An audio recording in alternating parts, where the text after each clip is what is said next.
So fifth point है, से since this method does not provide for less depreciation during early years in the lifetime of an asset and vice versa।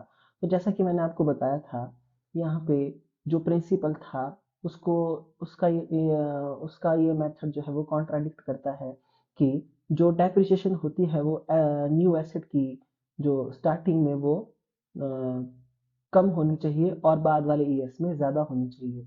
तो यहाँ पे लिखा गया है कि इस मेथड में जो डेप्रिसिएशन लगाई जाती है वो हर साल सेम होती है, तो वो शुरुआती अर्ली ईयर्स में जो है वो लेस डेप्रिसिएशन नहीं होती है या और बाद वाले ईयर्स में ज़्यादा नहीं होती है, मतलब स्टार्टिंग में और लास्ट में सेम डेप्रिसिएशन रहती है, जिसकी वजह से हमारा प्रॉफिट और लॉस जो है वो इनकरेक्ट हो जाता है। तो ऐसा क्यों हो रहा है कि इस मेथड की वजह से हमारा प्रॉफिट और लॉस इनकरेक्ट क्यों आता है? This is because the burden of depreciation is more on profit and loss account in the later years, क्योंकि डेप्रिसिएशन का जो बर्डन होता है प्रॉफिट एंड लॉस अकाउंट में वो बाद वाले ईयर्स में ज़्यादा बर्डन होता है डेप्रिसिएशन का। When repairs and maintenance cost increases, जब हमारी रिपेयर और मेंटेनेंस कॉस्ट जो है बढ़ जाती है और एसेट क्या हो जाती है, ओल्डर हो जाती है, पुरानी हो जाती है।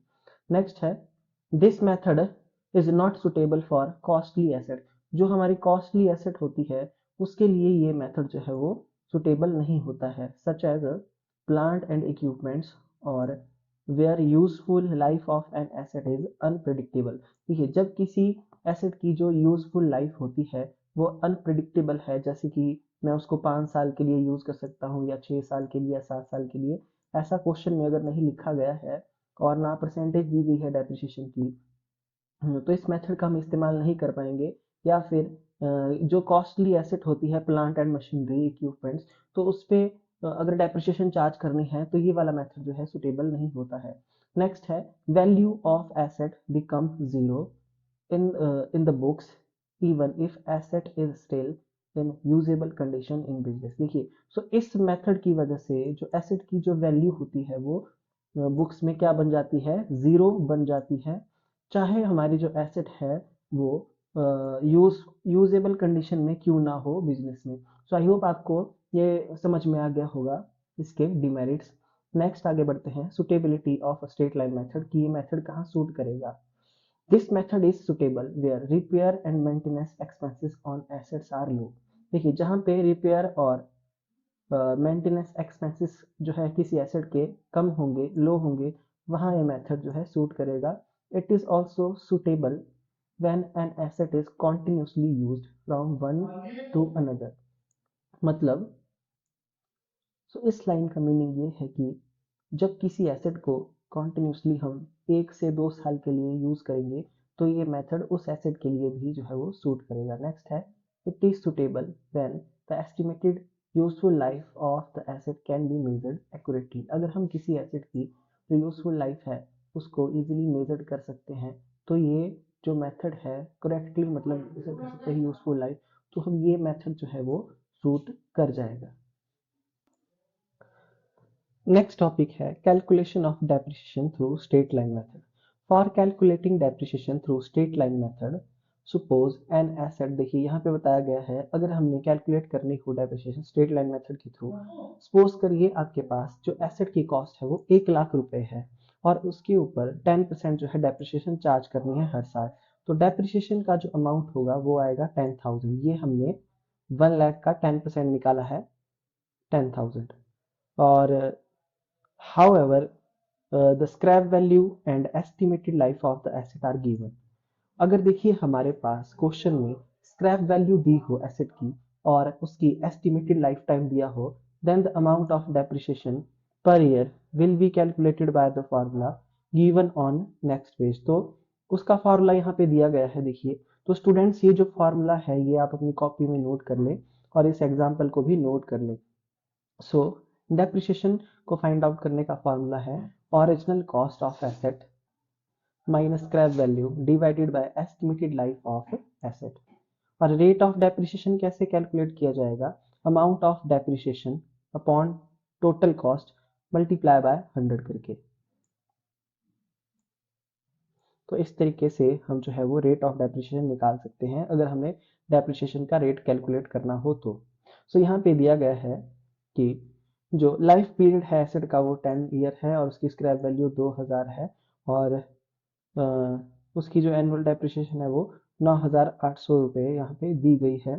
तो हमारी यहाँ पे डेप्रिसिएशन का अमाउंट आ जाता है 9800 और उसकी जो टोटल कॉस्ट है वो 1 लाख है और मल्टीप्लाई बाय 100 अगर हम करते हैं तो हमारे पास जो रेट ऑफ डेप्रिसिएशन है वो 9.8% पर एनम यहाँ पे फाइंड आउट हो जाता है। सो इस तरीके से जो है वो हम डेप्रिसिएशन जो है वो फाइंड आउट करेंगे या फिर रेट ऑफ डेप्रिसिएशन भी हम फाइंड आउट कर सकते हैं। नेक्स्ट है if in a year the asset is used for a period of less than 1 year. देखिए अगर हम एसेट का यूज जो है वो 1 साल से कम टाइम के लिए करते हैं then depreciation to be charge on it should be calculated on a proportionate basis following the same example as। देखिए यहाँ पे बताया गया है जैसे कि एसेट को अगर 1 साल से कम टाइम के लिए यूज किया गया है, सपोज करिए एसेट को 6 महीने यूज किया गया है तो हम क्या करेंगे 6 मंथ की डेप्रिसिएशन को फाइंड आउट करेंगे। ये हमारे पास जो डेप्रिसिएशन आई है 9800 रुपीज ये पूरे साल की है। तो 6 महीने की डेप्रिसिएशन को फाइंड आउट करने के लिए हमको इसको 6/12 से जो है वो मल्टीप्लाई करना पड़ेगा। तो 6 मंथ और पूरी साल में 12 मंथ होते हैं और 6 महीने तक हमने इसको इस्तेमाल किया है। तो इस तरीके से हमारा 4900 रुपीज जो है वो 6 महीने की डेप्रिसिएशन फाइंड आउट हो जाएगी। सो इस तरीके से जो है वो डेप्रिसिएशन को निकाला जाता है स्ट्रेट लाइन मेथड में। आई होप आपको इतना समझ में आ गया होगा। नेक्स्ट आगे बढ़ते हैं अकाउंटिंग ट्रीटमेंट ऑफ डेप्रिसिएशन। देखिए तो कौन कौन सी जर्नल एंट्रीज हैं डेप्रिसिएशन से रिलेटेड वो यहाँ पे बताया गया है। फर्स्ट ऑफ ऑल है डेप्रिसिएशन को चार्ज करने की entry. So depreciation account debit to asset account being depreciation charge on asset. दूसरी है डेप्रिसिएशन को statement of profit and loss account में ट्रांसफर करने की। So statement of profit and loss account debit to depreciation account being depreciation transfer to statement of profit and loss.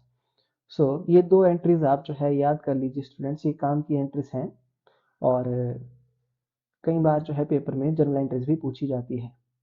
Note while preparing the accounts of company statement of profit and loss account is prepared in place of profit and loss account। देखिए यहाँ पे बोला गया है कि जो company के accounts हम तैयार करते हैं उसमें हम statement of profit and loss account को बनाते हैं। मतलब कंपनी जो है वो प्रॉफिट एंड लॉस अकाउंट जो प्रिपेयर करती है उसका नाम होता है statement of profit and loss account. और प्रॉफिट एंड लॉस अकाउंट जो वर्ड है वो सोल प्रोप्राइटर के केस में जो है हम यूज करते हैं। सो इस बात का थोड़ा ध्यान रखें। यहाँ पे ये नोट दिया गया है कंपनी के लिए statement of profit and loss account word का यूज होगा और प्रॉफिट एंड लॉस अकाउंट जो है वो सोल प्रोप्राइटर के केस में यूज होता है। Students must keep this thing. देखिए कुछ यहाँ बातें और हैं डेप्रिसिएशन के रिगार्डिंग जो आपको ध्यान में रखना है। क्या है when the rate of depreciation is given, देखिए with word per annum that is 10% per annum and the date of purchase is given। देखिए उसको खरीदने की डेट भी दी गई है और रेट ऑफ डेप्रिसिएशन भी दिया गया है। तो depreciation will be charge only for the period of which the asset is used. तो जिस पीरियड के लिए मतलब जब तक हमने एसेट को यूज किया होगा सिर्फ उस पीरियड तक के लिए ही डेप्रिसिएशन को चार्ज किया जाएगा। आई होप आपको ये बात समझ में आ गई होगी कि दो चीजें जब दी गई हैं, एक तो परसेंटेज पर एनम वर्ड के साथ और दूसरा डेट ऑफ परचेज गिवन है। दूसरा the date of purchase is not given. Suppose करिए अब हमारे पास परचेज की डेट नहीं दी गई है तो depreciation will be charge for the full year.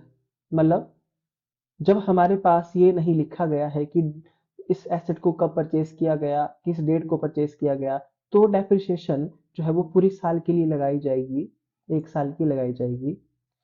And noting explaining it will be given. और उसके बाद यहाँ पे लिखा गया है when the rate of depreciation is given without per annum. देखिए पर एनम वर्ड के बिना अगर रेट ऑफ डेप्रिसिएशन लिखा गया है जैसे 10% तो depreciation will be charge for full year respective of time period. तो डेप्रिसिएशन जो है वो पूरी साल के लिए चार्ज किया जाएगा। सो स्टूडेंट्स आगे इस क्वेश्चन को कैसे किया जाएगा मैं आपको बताऊंगा। जो बातें मैंने आपको यहाँ पे बता दी हैं उसको आप ध्यान से जो है वो अपने माइंड में बिठा ले। सो इन केस अगर आपको कोई बात समझ में ना आई हो तो आप मुझसे पूछ सकते हैं।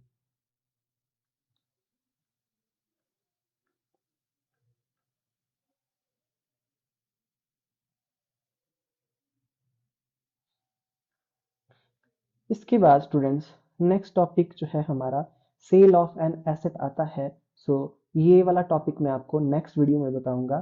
तब तक के लिए students thank you so much.